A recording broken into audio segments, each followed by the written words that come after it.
Hi everyone, welcome back. We've got a range of different exercises and instructors giving you different routines, which I'm sure you will absolutely love to keep you going.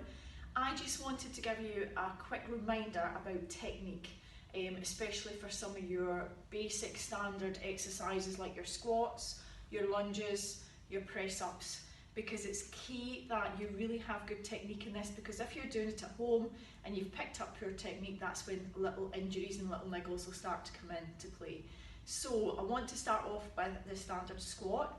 Remember your squat position, you need to make sure, I'm going to show you this side on, your knees. Your knees are key and your core is key. Lots of people do a squat and they'll stick the bottom out, which arches their back. You want to make sure that when you squat, you pull your belly button in to keep that back nice and straight and keep it safe. Also, another point to watch for your squats is the knee joint. You don't want that knee joint going over. Now I'm going to try and come a little bit further so you can see my knees.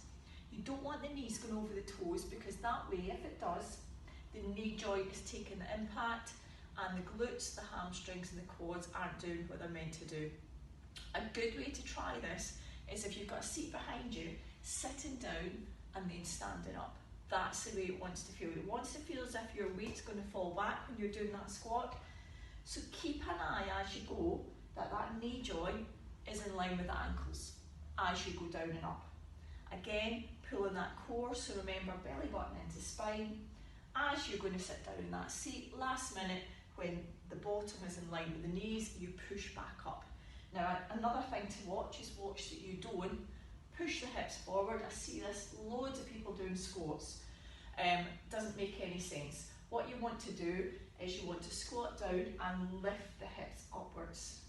No pushing forward and no locking out the knee joint. All the joints should never lock, they should always be slightly bent, keep the knee joint safe. For your balance in a squat, really helpful if you use the balance of the arms to keep it nice and standard, keep it nice and steady as you go.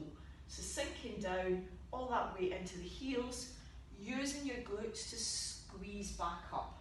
Drop down, squeeze back up, okay? So that's your squats. Check your knees, check your spine, and check that you're not pushing these hips forward, okay? Nice and soft in the joints, keep it safe, and make sure it's working where it's meant to work. That's what the squat's about. A really good functional move. Next one that I want you to look at is a lunge, your standard lunge. So your lunge position, you're making sure your lunge position, that front knee again, as you drop, goes in line with the ankle.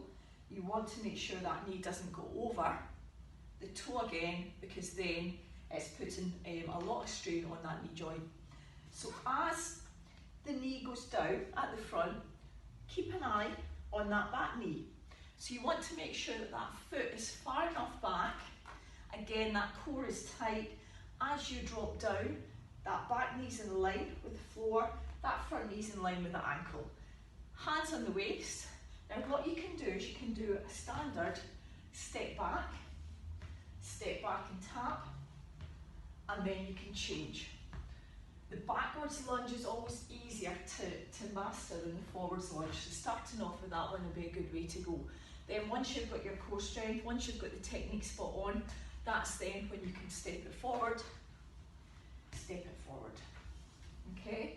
Or what you could do is you could just basically on the spot till you feel comfy and you feel happy with that position.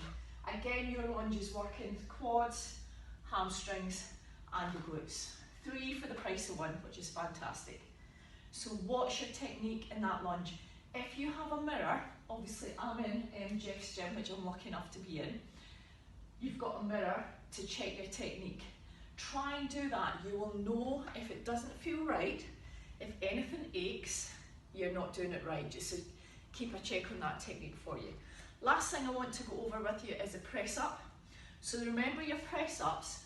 As you're down, hopefully you can see me, hands directly underneath the shoulders, okay?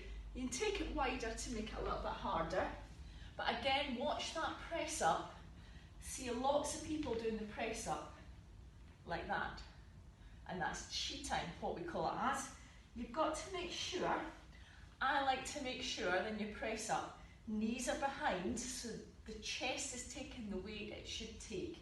And again, you're dropping that chest in between the shoulders and pushing up. Chest in between the hands and pushing up. Okay? Again, watch you don't lock out the joint when you're doing that.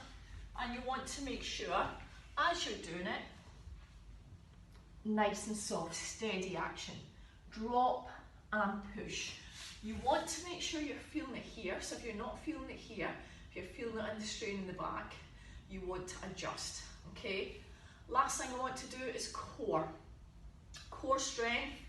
Remember, build that up. So as the muscles get stronger, you'll be able to advance and advance to the next level. Your core strength should be, I always like to start with the standard core, or the plank, lying down. When you lie down, you take the hands about shoulder width, pulling the belly button into spine first before you push up. Now that way you'll feel that you're working the core and you'll also feel it in the upper body. What you don't want to feel is the back dip, okay? We don't want any back dips. Keep your arms nice and tight, nice and strong. So from that position, your first one,